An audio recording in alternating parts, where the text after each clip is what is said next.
La deuda de Aragón se ha incrementado hasta septiembre en 2.750 millones de euros desde que Javier Lambán tomó posesión como presidente del Gobierno de Aragón, que no está mal.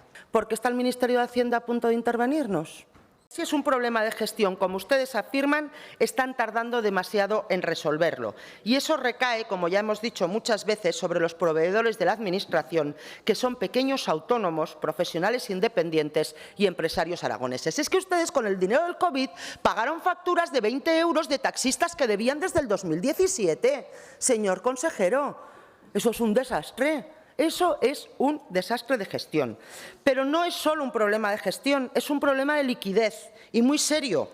Lo que debería explicarnos de una vez por todas es qué está pasando. Si con el extra de financiación que han tenido, si han incrementado las líneas de crédito vía ley de presupuestos, si están utilizando fondos europeos para pagar nóminas, si la ejecución de las inversiones es la más baja de la historia y si nuestros servicios públicos están empeorando, ¿puede darnos alguna explicación razonable de cómo están gestionando el dinero de los aragoneses? Explíquenos aquí y ahora la situación del Gobierno de Aragón hoy, porque eso es lo que les importa a los aragoneses. Gracias.